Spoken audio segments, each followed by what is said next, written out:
kurniaan pemberian yang Allah berikan kepada kita, nikmat iman, nikmat Islam, nikmat kesihatan, nikmat kelapangan, nikmat Allah turunkan hujan, nikmat hidayah, nikmat ketenangan, lengkap anggota tubuh badan, boleh berjalan dengan baik. Segala bentuk kenikmatan kurniaan yang Allah berikan menjadikan diri kita ini wajib bersyukur pada Allah Subhanahu wa taala. Sebab itulah dimulakan dalam ayat Al-Quran selepas bismillah, ayat berikutnya yang pertama disebut dalam Al-Quran adalah Alhamdulillahirabbil alamin. Yang sebelum ni kita telah berbincang intibati dan juga intisari daripada ayat kedua dalam surah Al-Fatihah. Segala puji bagi Allah Tuhan sekalian alam. Allah nak sampaikan satu mesej bahawa kita ini wajib bersyukur pada Allah Subhanahu wa taala. Cumanya bersyukur itu tidak cukup hanya dengan syukur ucapan.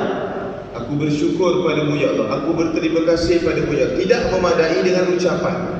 Kerana ramai yang bersyukur dengan ucapan tetapi tidak diterjemahkan dengan perbuatan. Sebenarnya kesyukuran yang sebenar adalah ketika mana pengaplikasiannya melalui perbuatan, bukan semata-mata dengan ucapan.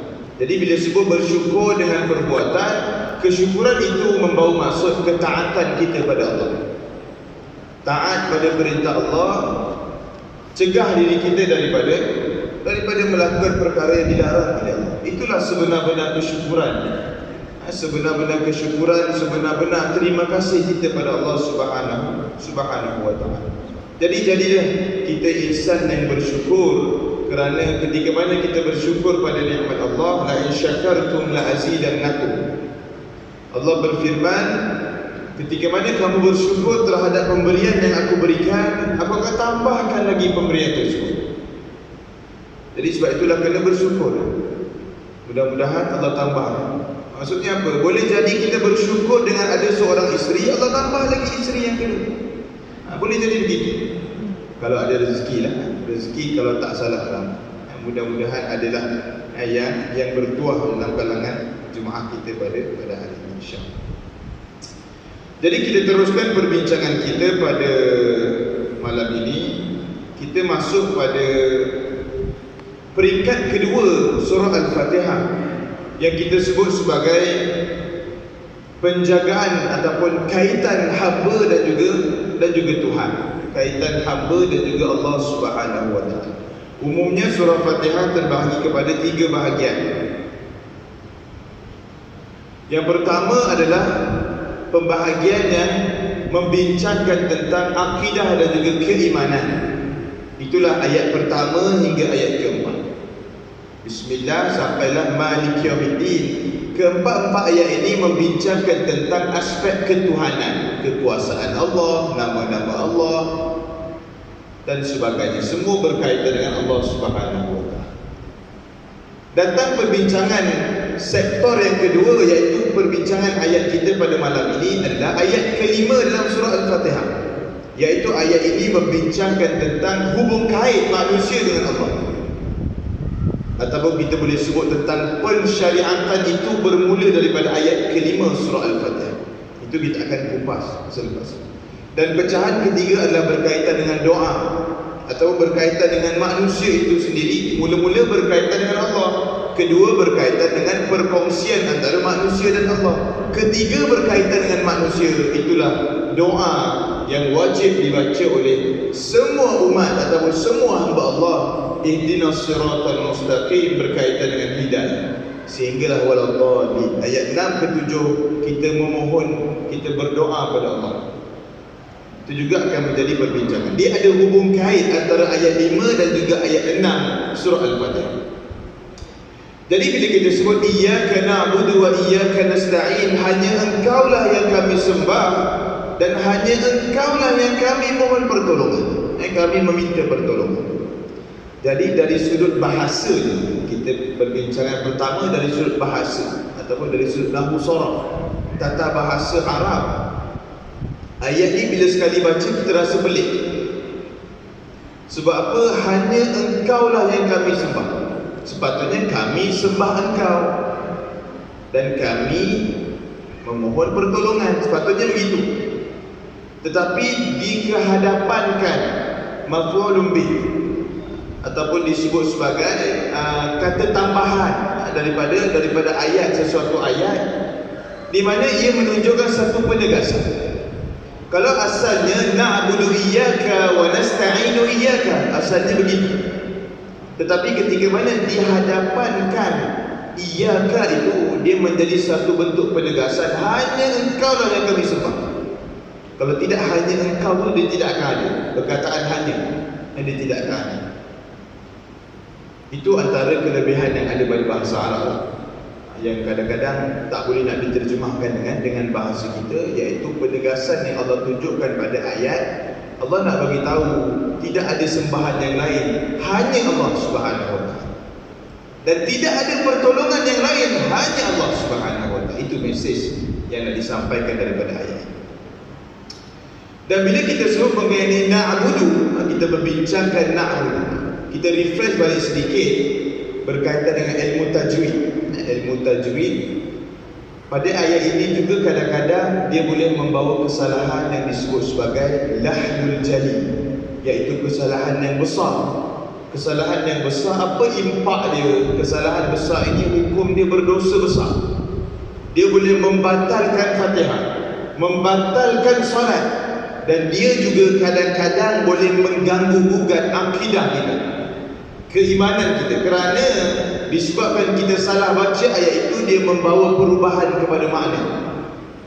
Asal maksud iyyaka na'budu wa iyyaka nasta'in, hanya engkau lah yang kami sembah dan hanya kepada engkau lah kami mohon pertolongan. Tiba-tiba kalau kita membaca dengan kaedah yang lain, dengan terburu-buru, tergesa-gesa, dengan baca termengah-mengah, takut-takut hilang sabdu dekat iyyaka. Biasa baca laju, biasa hilang. Biasanya iyyaka na'budu wa iyyaka, tapi kalau baca laju iyyaka na'budu wa iyyaka nasta'in, hilang sabdu. Hanya dengan hilangnya sabdu pada perkataan iyyaka berubah makna secara total. Asal maksudnya hanya engkau lah yang kami sembah, dengan sabdu berubah makna menjadi matahari yang kami sembah, wal iyad billah, dan matahari yang kami mohon pertolongan. Maksudnya iyyaka, hanya engkau lah. Ketika mana dibuang sabdu pada iya tu, jadi iyyaka berubah makna menjadi matahari. Asalnya kita duk puji Allah ni, sembah Allah, berubah makna objek lain pula menjadi sembahan, boleh mengganggu gugat akidah kita kalau sengaja dibuat. Sebab itulah bila sebut tentang surah Fatihah, prioriti utama kita adalah dalam menjaga hukum tajwid, makhraj hurufnya, sifat hurufnya, dan juga hak huruf. 3 elemen ini perlu dijaga dengan baik, barulah kita yakin pembacaan kita itu betul. Barulah kita kena belajar. Kalau rasa bacaan Fatihah kita tak betul, ada banyak kelemahan, wajib kita belajar. Sebab apa? Kalau tak belajar, bayangkan 30 tahun kita baca tak betul. Maksudnya apa? Boleh jadi 30 tahun solat kita tak diterima, Fatihah menjadi rukun dalam solat. Jadi sebab itulah benda ini perlu dititik beratkan dalam kehidupan kita, khususnya berkaitan dengan itu refresh lah berkaitan dengan hukum tajwid.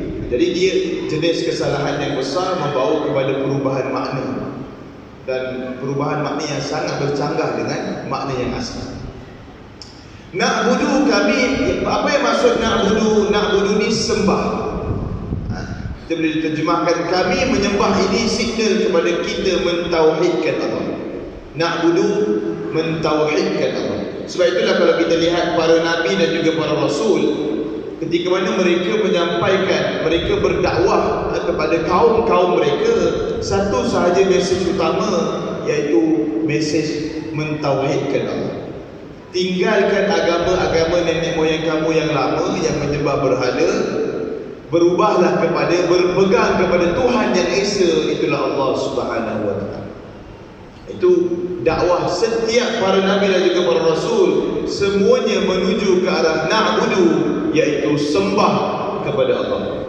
Atau boleh tengok pada poin berikutnya, kita boleh lihat Allah berfirman dalam surah Al-Zumar ayat ketiga, inna anzalna ilaikal kitaba bilhaq fa'budillaha mukhlishan lahuddin. Tadi kita bincang tentang na'budu. Kalau kita lihat di bawah itu ada dua maksud. Yang pertama, na'budu membawa maksud sembah, penyembahan. Sebab itulah solat ni bahasa Arab, bahasa Melayu dia apa? Sembahyang. Cuma kalau kita lihat dia macam tergantunglah sembahyang apa? Sembahyang apa? Itulah. Cuma perkataan sembahyang tu dah jadi orang kata nama khas lah. Lebih kepada kita dah faham bila sebut sembahyang ni merujuk kepada solat.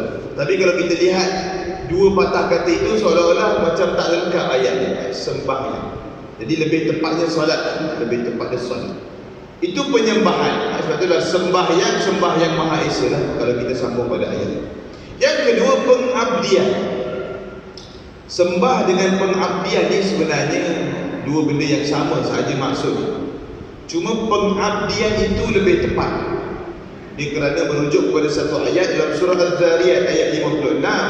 Antara tujuan utama manusia diciptakan, Allah berfirman, "Wa ma khalaqtul jinna wal insa illa liya'budun." Tidak aku ciptakan jin dan juga manusia, malaikat untuk mereka beribadah, menyembah. Jadi dua perkataan ini lebih kurang sama saja. Cuma ada perbezaan di sisi bahasa Arab yang kita tak berhajat untuk mengupas lebih panjang berkaitan dengan perkara tersebut. Itu yang pertama. Yang pertama, kita kena sembah Allah. Kita kena mengabdikan diri kita pada Allah. Ini syariat utama dalam Islam. Yang kedua, Allah nak ajarkan kepada kita merujuk pada surah Az-Zumar ayat 3. Sesungguhnya kami menurunkan Al-Quran kepadamu wahai Muhammad dengan membawa kebenaran. Maka sembahlah Allah dengan tulus ikhlas beragama kepada-Nya. Jadi poin yang kedua, sembah sahaja tidak cukup. Poin yang kedua adalah keikhlasan dalam kita menyembah Allah. Jadi ada dua perkara yang perlu, yang berkait antara satu sama lain. Sembah dan juga ikhlas. Dan menariknya perkataan na'budu ni bukan perkataan yang biasa, dia perkataan yang luar biasa. Sebab itulah dalam surah Isra kita baru sahaja melepasi peristiwa Isra dan Mi'raj 27 rejab. Hari ini kita dah masuk 29 rejab. Kalau ikutkan malam ni kita dah masuk 1 Sya'ban. Maksudnya doa Allahumma barik lana fi Rajab wa Sya'ban tu dia dah kena buang dah Rejab. Allahumma barik lana fi Sya'ban wa balighna Ramadan. Tapi tak apalah. Berbaki maghrib isyak ni boleh dah. Untuk kali terakhir. Subuh esok jangan baca dah lah. Subuh esok tu confirm 1 Sya'ban. Jadi peringatan kepada imam, Rejab tu dah kena hazard. Kita dah memasuki satu fasa yang baru, bulan yang baru, bulan Sya'ban. Maksudnya apa? Sebulan lagi nak jumpa Ramadan. Sebulan lagi nak jumpa Ramadan. Apa persediaan kita? Bagaimana tahap ibadah kita? Bagaimana prestasi amalan kita? Adakah sama lagi macam dulu? Ataupun kita dah mula, momentum ibadah kita telah ada, telah bertambah, telah meningkat. Jadi persoalan itu kena tanya diri kita bila bekerja, mana-mana kerja yang kita buat, kerajaan ke swasta ke, kita ada supervisor ataupun ketua jabatan yang akan review kita punya KPI kita, performance kita, gerak kerja, prestasi kerja kita. Akan ada bosses kita yang review, dia check. Mungkin 6 bulan sekali, mungkin setahun sekali. Kalau swasta dia ada setahun sekali lah. Sekarang ni kalau swasta musim-musim check, ataupun musim-musim tengah buat KPI atau PMD lah disebut istilah, barulah boleh dapat bonus. Bonus ni hasil daripada PMD KPI yang memuaskan. Ni kalau sektor swasta. Tapi persoalannya siapa yang review ibadah kita? Siapa yang check amalan kita? Tidak lain tidak bukan diri kita sendiri. Tidak ada orang lain check. Kita sendiri kena check bagaimana prestasi ibadah kita, amalan kita. Kita yang check. Kalau anak-anak kita mungkin kita yang pantau, tapi kita yang dah besar ni siapa yang pantau? Mungkin pasangan lah akan saling mengingatkan. Tapi lebih kepada diri kita. Sebab diri kita yang tahu. Hari ni aku ada buat dosa. Diri kita je tahu. Aku ada mengumpat orang ke, aku ada fitnah orang ke, ada curi barang orang ke. Diri kita je yang tahu. Orang lain tak tahu. Sebab itulah diri kita yang mampu ubah diri sendiri. Jadi ketika mana Allah menyebut tentang perkataan na'budu, firman Allah Subhanahu wa taala, Allah sebut subhanallazi asra bi'abdihi lailan. Kenapa Allah menyebut perkataan subhanallazi asra bi'abdihi? Kenapa bukan binabiyhi? Maha suci Allah yang memperjalankan hamba-Nya. Kenapa Allah tak sebut memperjalankan nabi-Nya? Sedangkan bila sebut nabi dah lebih khusus kepada nabi, bila sebut rasul lebih khusus kepada rasul. Tetapi kenapa Allah sebut bi'abdihi lailan? Dia ada dua sebab dekat sini. Yang pertama, kedudukan perkataan abdu, na'budu ni sangat-sangat tinggi di sisi Allah Subhanahu wa taala. Sebab itulah lepas kita ambil wudu, apa kita baca doa? Waj'alna min ibadikas salihin. Tetap perkataan yang sama, ibad, na'budu. Ranking na'budu ni sangat-sangat tinggi di sisi Allah. Sebab itulah Allah tidak istilahkan pada ayat surah Isra itu sebagai nabi, sebagai rasul, tetapi sebagai ibad, sebagai na'budu bi'abdi. Itu sebab pertama. Sebab kedua adalah nak menolak dakwaan daripada orientalis barat. Orientalis barat dia mengatakan bila Nabi menceritakan peristiwa Isra dan Mi'raj, muncul tiga golongan. Yang pertama, golongan yang menolak peristiwa Isra Mi'raj. Itu yang berlaku lah ketika Nabi turun, Nabi cerita kepada warga Mekah. Jadi ramai orang tertawakan Nabi. Muhammad, kau ni biar betul. Daripada Masjidil Haram kau pergi ke Masjidil Aqsa selama satu malam. Laila, subhanallazi asra bi'abdihi laila. Laila ni boleh jadi sepenuh malam, boleh jadi sebahagian malam. Biar betul. Kita tengok keadaan semasa lah, keadaan semasa. Kita daripada Mekah ke Madinah naik bas berapa lama? Anggaran kita buat 6 jam lah. Biasanya 6 jam, 7 jam. Siapa yang pernah pergi umrah, buat haji, tahu lah. Sekarang dah ada bullet train. Train yang laju sekitar 2 jam dah sampai lah. Sekarang punya teknologi lah. Zaman dahulu tidak ada teknologi sebegitu. Tidak ada kapal terbang, tidak ada pengangkutan awak. Mereka ada tunggangan awak. Itulah unta. Dalam kitab tafsir menyebutkan jarak daripada Mekah, Masjidil Haram ke Masjidil Aqsa di Palestin, perjalanan dia dengan menaiki unta mengambil masa 40 hari 40 malam. Disebut dalam kitab tafsir Munir. Tiba-tiba datang Muhammad, dia claim aku daripada Mekah aku pergi Palestin 1 malam. Dia sama macam tiba-tiba lah ada satu karya kita datang. Dia kata aku daripada Bukit Indah nak pergi JB, kalau ikut jarak naik kereta lebih kurang 400 km lah kita letak. Mungkin 4 ke 5 jam. Tiba-tiba datang satu karya. Dia nampaklah baru lepas travel. Kita pun tanya, kau daripada mana? Daripada JB. Pukul berapa kau bertolak? Aku bertolak tadi pukul 8.30 malam. Naik kereta sampai Ampang 9 malam. 30 minit. Jarak JB Ampang. Agak-agak apa respon kita? Ketum banyak mana kau ambil tadi? Lebih kurang begitulah. 30 minit JB Ampang naik kereta. Jadi kita tak boleh berfikir dengan logikal akal. Tak masuk akal lah orang kata. Jadi cuba bayangkan kalau kita berada di Mekah ketika mana Nabi menceritakan peristiwa Isra dan Mi'raj, agak-agak kita boleh terima atau tidak? Nak bagi tahu antara pengajaran penting dalam peristiwa Isra dan Mi'raj adalah bagaimana sukarnya keimanan atau nak mempercayai peristiwa Isra dan Mi'raj. 40 hari punya tempoh boleh pergi dalam satu malam. Itu baru peristiwa Isra. Isra pun dah tak boleh nak berfikir lah, dengarkan.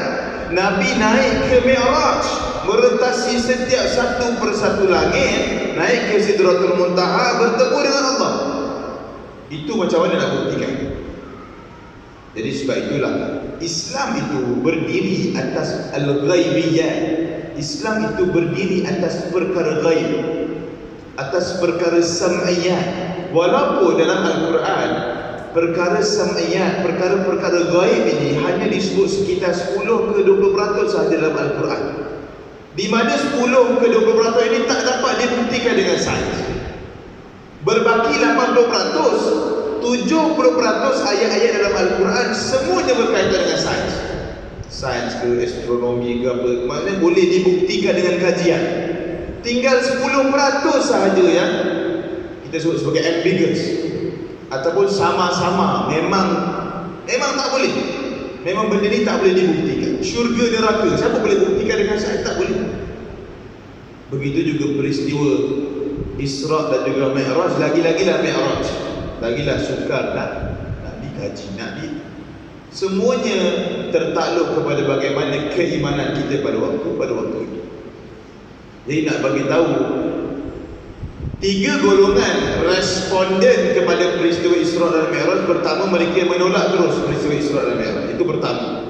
Kedua, mereka yang menerima. Orang Islam menerimalah, seperti Abu Bakar. Datangnya gelaran As-Siddiq pasca daripada peristiwa Isra' dan Mi'raj, ketika mana Nabi Muhammad turun, cerita dekat para sahabat, cerita dekat orang Arab secara umumnya tentang apa yang Nabi lalui pada malam tadi Isra' dan Mi'raj. Berlari beberapa orang Arab cari Abu Bakar. Oh, ini time kita boleh kenakan Abu Bakar. Kita nak tengok dia percaya ke tak apa yang Muhammad cerita. Ni Abu Bakar tak jumpa lagi dengan Muhammad. Jadi mereka berlari pergi cari Abu Bakar. Jumpa Abu Bakar, tanya pada Abu Bakar, wahai Abu Bakar, tahukah kamu yang Muhammad sedang menceritakan demikian yang berkaitan dengan peristiwa Isra' dan Mi'raj? Satu je respon Abu Bakar. Abu Bakar tanya pada Arab-Arab tadi yang nak kenakan dia tadi, betul ke apa yang kau sebut ni keluar daripada mulut Rasulullah? Itu je soalan. Jadi ada juga beberapa sahabat yang mengesahkan betul ini yang Nabi sebut. Apa respon Abu Bakar? Wallahi demi Allah, aku tak percaya setiap apa yang Nabi Muhammad kata. Malah kalau dia kata lebih lagi aku percaya. Daripada itulah datang gelaran As-Siddiq radhiyallahu anhu yang sentiasa membenarkan, sentiasa memperjuangkan dakwah Rasulullah sallallahu alaihi wasallam. Jadi golongan pertama, golongan yang menolak dakwah atau Isra' Mi'raj. Golongan kedua, golongan yang menerima. Golongan yang ketiga, inilah orientalis barat. Apa stand mereka? Mereka menerima Isra' Mi'raj. Ini pelik sikit. Dia terima Isra' dan Mi'raj, tetapi dia kata Nabi sebenarnya diperjalankan pada malam Isra' Mi'raj hanya dengan roh sahaja, tanpa jasad. Maksudnya apa? Boleh jadi Nabi mimpi malam, boleh jadi Nabi mungkin berada dalam minda separuh. Boleh jadi begitulah mungkin kemungkinan yang ada. Ini bahayanya penyelewengan yang dibawa. Dia tahu, orientalis barat ni tahu kalau dia tolak, orang Islam marah punya. Jadi dia kona sikit. Dia kata kita terima Isra' Mi'raj, tapi sebenarnya ada spin cerita sikit. Sebab itulah kenapa Allah gunakan subhanallazi asra bi'abdihi. Abdihi inilah menjadi bukti bahawa Nabi itu diperjalankan roh dan jasad sekali pada waktu Isra' dan Mi'raj. Abdihi ini bukti. Kalau tak, mesti Allah berfirman subhanallazi asra bi ruhi abdihi, roh hamba-Nya. Tapi Allah tidak sebut roh hamba-Nya. Allah sebut bi abdihi. Ibad mestilah dengan jasad dan roh. Kita ibad tu kita. Ibad tu kita. Kalau kita dah meninggal, tak sebut ibad dah. Kita sebut roh. Sebab apa? Jasad dengan roh. Dua entiti yang berbeza. Bila digabungkan menjadi satu, itulah ibad, itulah hamba. Nak bagi tahu, perkataan ibad ini bukan perkataan yang biasa-biasa. Banyak pemaknaan yang pelbagai, berbeza-beza. Sebab itulah digunakan iyyaka na'budu wa iyyaka nasta'in. Hanya kepada Engkau lah yang kami sembah, dan hanya kepada Engkau lah kami mohon pertolongan. Itu yang pertama berkenaan dengan alamak dia start lah.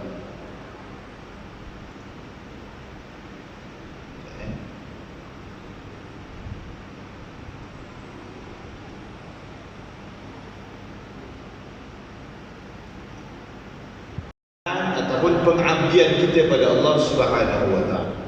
Yang kedua adalah kita masuk wa iyyaka nasta'in. Nah, ini pecahan yang kedua. Hanya kepada Engkau lah kami memohon pertolongan. Betul? Okey. Permohonan atau pertolongan di sini bermaksud kita berdoa kepada Allah, memohon kepada Allah, meminta kepada Allah. Jadi memohon, meminta, semua itu dikategorikan sebagai berdoa kepada Allah Subhanahu wa taala. Seperti mana firman Allah, wa qala rabbukum ud'uni astajib lakum innal ladzina yastakbiruna an ibadati sayadkhuluna jahannama dakhirin. Dan Tuhanmu berfirman, berdoalah kepadaku, nescaya akan aku perkenankan bagimu. Sebab itulah biasanya imam sebelum nak mula baca doa, dia akan mula baca doa ni dulu. Wa qala rabbukum ud'uni astajib lakum. Mudah-mudahan Allah mustajabkan doa yang imam tu nak baca, serta diaminkan oleh makmum-makmum sekalian, jemaah-jemaah sekalian. Itu pertama. Maksudnya dalam ayat Al-Quran ini galakan yang Allah sebut. Sekiranya ada apa-apa permohonan, permintaan, berdoalah kepadaku, nescaya akan aku perkenankan bagimu. Itu yang pertama. Yang kedua, surah Baqarah ayat 186, wa idza sa'alaka 'ibadi 'anni fa inni qarib ujibu da'watad da'i idza da'an falyastajibu li wal yu'minu bi la'allahum yarshudun. Dan apabila hamba-hambaku bertanya kepadamu Muhammad tentang aku, yakni tentang Allah, maka sesungguhnya aku dekat. Fa inni qarib, aku dekat. Aku kabulkan permohonan orang yang berdoa apabila dia berdoa kepadaku. Hendaklah mereka itu memenuhi perintahku dan beriman kepadaku agar mereka memperoleh kebenaran. Dan kalau perasan, ayat wa idza sa'alaka ibadi ni dia berada pada penceritaan Ramadan. Kalau ingat page tu, ayat sebenarnya ayat ini tengah ceritakan tentang page Ramadan. Ya ayyuhalladzina amanu kutiba alaikumus siyam kama kutiba alal ladzina min qablikum la'allakum tattaqun. Kemudian ayat bawah sekali tiba-tiba tengah cerita tentang puasa, tiba-tiba datang ayat ni, wa idza sa'alaka ibadi anni fa inni qarib. Tiba-tiba lepas ayat ni, page berikutnya, uhilla lakum lailatas siyamir rafathu ila nisa. Sambung pula bab puasa balik. Maksudnya ayat ni berada antara tengah-tengah penceritaan tentang puasa. Nak bagi tahu bulan Ramadan antara amalan yang paling afdal kita lakukan adalah dengan keadaan kita berpuasa, berdoalah pada Allah. Sebab tu hikmah kenapa ayat ni berada di tengah-tengah penceritaan tentang puasa. Tak ada kaitan pun dengan puasa kalau kita tengok, tapi dia berada dekat tengah-tengah. Penstrukturan itu ada sebab sebenarnya. Hikmahnya adalah Allah minta kita banyak berdoa pada bulan Ramadan. Jangan lepaskan keluar. Kemudian ayat berikutnya, ayat dekat surah Baqarah tadi Allah sebut fa inni qarib. Allah sebut aku ni dekat je dengan kau, dengan hamba-Mu, dengan hamba-hamba-Ku. Jadi berdoalah padaku. Jadi ayat berikutnya menunjukkan betapa dekat, betapa jarak dekat Allah itu disebut dalam surah Al-Qaf ayat 16, wa laqad khalaqnal insana wa na'lamu ma tuwaswisu bihi nafsuhu wa nahnu aqrabu ilayhi min hablil warid. Disebut, dan kami ini lebih dekat kepadanya daripada urat lehernya sendiri. Surah Al-Qaf ayat 16. Dan dekat ayat sebelumnya Allah sebut Allah tu dekat, tapi tak sebut dekat tu dekat bagaimana. Datang ayat yang lain Allah sebut dan kami lebih dekat kepadanya daripada urat lehernya sendiri. Urat leher kita urat leher kita mestilah dekat dengan kita. Tak tahu urat leher kita dekat orang lain pun. Jadi ketika mana Allah sebut Allah lebih dekat daripada urat leher kita ini sebenarnya satu kiasan. Satu kiasan nak bagi tahu dekat betul Allah dengan kita. Kita je tak sedar. Kita je tak sedar. Sebab itulah manfaatkan sebaiknya ruangan kita berdoa pada Allah. Allah sebut dah dalam banyak ayat, nak berdoa, doalah aku kabulkan. Nak berdoa, doalah aku ni dekat sahaja. Nak berdoa, doalah aku ni lagi dekat daripada urat leher kamu. Jadi sebab itulah galakkan untuk kita berdoa.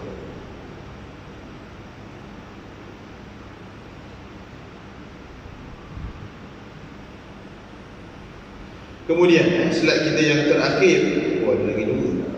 Slide kita yang second last, ada 10 minit lagi, sempat kot. Lihatlah susunan dalam surah Al-Fatihah ini amat cantik sekali. Ini menarik sebenarnya. Kupasan daripada kitab-kitab tafsir menyebutkan selepas Allah menyatakan sifat-sifatnya, pada ayat pertama Allah sebut Bismillahirrahmanirrahim, Ar-Rahman Ar-Rahim, nama-nama Allah. Kemudian Allah datangkan ayat berikutnya, Alhamdulillahirabbil alamin, Tuhan sekalian alam, kekuasaan Allah. Ar-Rahman Ar-Rahim, nama-nama Allah. Malik Yaumiddin, Allah yang menguasai hari pembalasan, kekuasaan Allah. Jadi 4 ayat yang pertama itu Allah menceritakan tentang bagaimana Allah, kekuasaan Allah, nama-nama Allah, sifat-sifat Allah, Allah sendiri. Jadi selepas Allah menyatakan sifat-sifatnya, nama-namanya, kekuasaannya, barulah kita memperkatakan tentang beribadah kepada-Nya. Ini menunjukkan kita sepatutnya beribadah kepada Allah hanya selepas kita mengenali Allah Subhanahu wa taala. Sebab itulah ayat kenapa iyyaka na'budu ni bukan ayat pertama. Patutnya inilah ayat pertama sebab sembah Allah. Ini antara tujuan kita diciptakan, tetapi tidak. Ayat ini pada ayat nombor 5 Allah mulakan dahulu pengenalan Allah.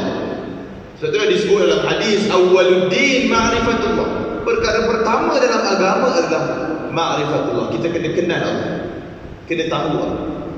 Bila kita kenal Allah, barulah kita akan rasa nak cinta pada Allah, nak sayang pada Allah dengan proses pengenalan. Sama jugalah macam kita nak berkahwin, kan? Konsep dalam Islam adanya mula-mula ta'aruf, saling kenal mengenali antara satu sama lain. Banyaklah proses dia, pengenalan, lepas tu ada pertunangan, merisik dululah, ada pertunangan, banyak proses. Dia tak tiba-tiba terus kahwin. Jadi sebab itulah proses ta'aruf itu amat-amat penting. Begitulah juga disebut dalam surah Al-Fatihah. Sebelum nak sembah Allah, kita kena kenal dulu bagaimana Allah, sifat-sifat Allah, kekuasaan Allah, nama-nama. Kemudian di dalam kehidupan kita sebagai manusia, kita akan menghadapi pelbagai rintangan dan ujian. Di sinilah kita akan memohon pertolongan daripada Allah Subhanahu wa taala. Hatta tolong menolong sesama manusia juga dibenarkan berdasarkan syarat-syarat tertentu. Firman Allah, wa ta'awanu 'alal birri wat taqwa wa la ta'awanu 'alal itsmi wal 'udwan. Ayat ni sebenarnya nak bagi tahu, ayat dalam surah Al-Fatihah, wa iyyaka nasta'in, kita mohon pertolongan pada Allah. Cuma Allah sebut juga kita juga boleh memohon pertolongan pada manusia. Tak ada masalah. Cuma dia ada benda yang kita boleh mohon pada manusia, ada benda tak boleh mohon pada manusia. Ada pantang larang lah. Bukan semua benda boleh minta pada manusia. Jadi ayat ini menceritakan manusia sentiasa akan menghadapi rintangan dan ujian. Sebab itulah adanya doa. Wa may yattaqillaha yaj'al lahu makhraja. Ketika mana saudara-saudara kita sedang diuji dengan gempa bumi yang amat dahsyat di Turki dan Syria, itu ujian dan rintangan yang dihadapi oleh mereka. Di samping usaha-usaha menyelamat, usaha-usaha kita turun bantu, usaha-usaha kita bantu dari sudut kewangan, apa usaha lain yang kita boleh buat? Berdoa. Doakan mereka, ya Allah, berikan mereka jalan yang keluar. Proses pencarian masih lagi berlaku, mangsa-mangsa yang ditimbus dalam runtuhan binaan tersebut. Jadi kita berdoa. Betul dalam satu hadis, walaupun hadis ini lemah, disebut ad-du'a silahul mu'min. Doa itu senjata bagi orang mukmin. Hadis ini lemah, tetapi boleh sebenarnya diaplikasikan sebagaimana kita mendoakan orang-orang lain yang ditimpa ujian, musibah dan sebagainya. Jadi doa itu sebenarnya satu aset, senjata kekuasaan bagi umat Islam, khususnya nak menjaga bonding ataupun ukhuwah itu. Penting. Begitu juga ketika mana disebut kita sentiasa akan menghadapi rintangan dan ujian. Saya yakin setiap seorang daripada kita di sini masing-masing ada ujian yang sedang dihadapi. Mungkin ujian dekat rumah, mungkin konflik rumah tangga ke, bermasa muka dengan pasangan ke, anak mungkin tak dengar cakap ke, mungkin masalah dekat rumah tangga, masalah dekat tempat kerja ke, tak ngam dengan bos, bermacam-macam masalah.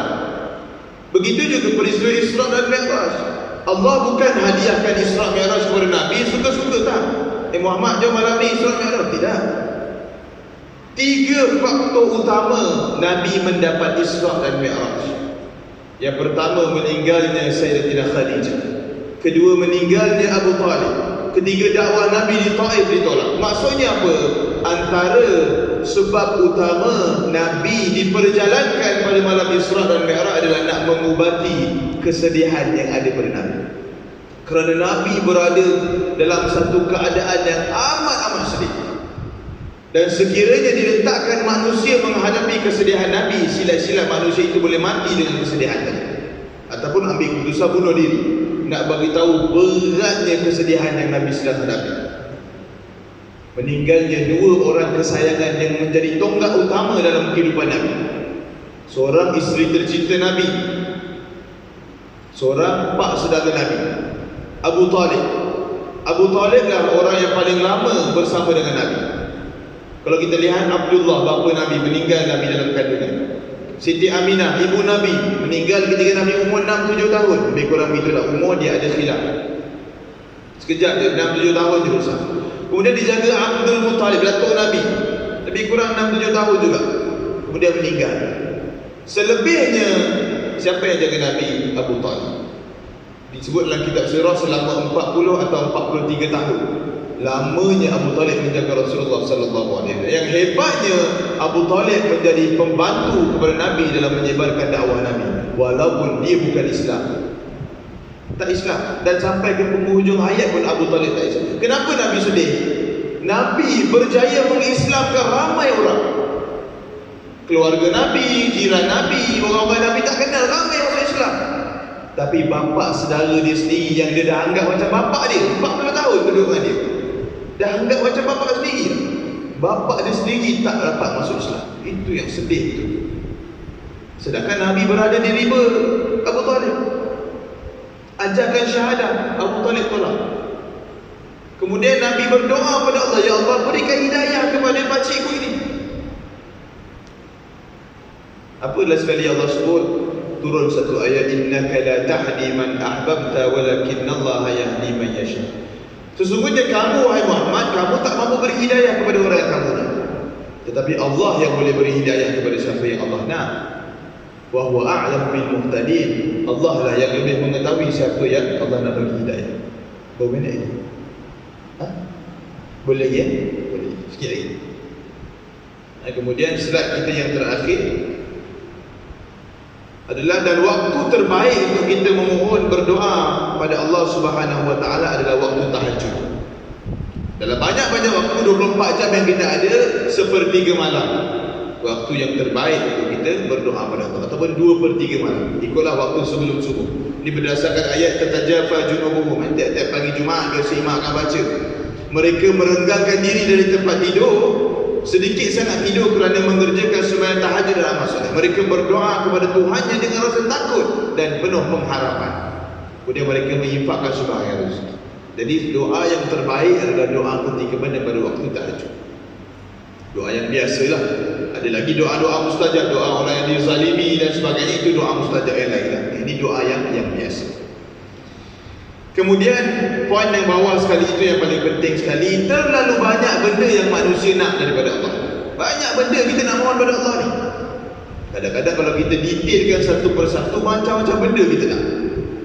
Oleh kerana begitu banyak, maka Tuhan pilih satu sahaja. Dalam banyak-banyak benda yang hendak minta tolong pada aku, yang daripada Allah, Allah nak suruh kita minta satu perkara sahaja. Apabila kamu mendapat perkara ini, ibaratnya kamu mendapat semua perkara yang kamu hajati. Apakah ia? Itulah hidayah. Di manakah hidayah? Pada ayat berikutnya, ihdinas siratal mustaqim. Jadi sebenarnya bila kita sebut wa iyyaka nasta'in, hanya kepada Engkau lah kami mohon pertolongan, banyak sangat benda yang kita nak minta tolong pada Allah. Dan sekali Allah gezetkan satu perkara yang wajib kita minta. Ketika mana kita minta perkara ini, semua benda lain mudah untuk kita dapat. Itulah hidayah. Ihdinas siratal mustaqim. Sebagaimana kita cerita tadi, Nabi dan juga Abu Talib, hidayah itu eksklusif dari Allah Subhanahu wa taala. Manusia tak mampu bagi hidayah kepada orang lain. Yang boleh bagi hidayah adalah Allah. Sebab itulah Allah gezetkan terus dalam surah Al-Fatihah menjadi kewajipan kita sebagai seorang hamba tiap-tiap kali kena minta hidayah kepada Allah. Bila mana kita dapat hidayah, hajat-hajat lain amat-amat mudah untuk Allah makbulkan, untuk Allah penuhi hajat dan permohonan kita. Jadi setakat itu sahajalah perbincangan kita pada malam ini berkaitan dengan iyyaka na'budu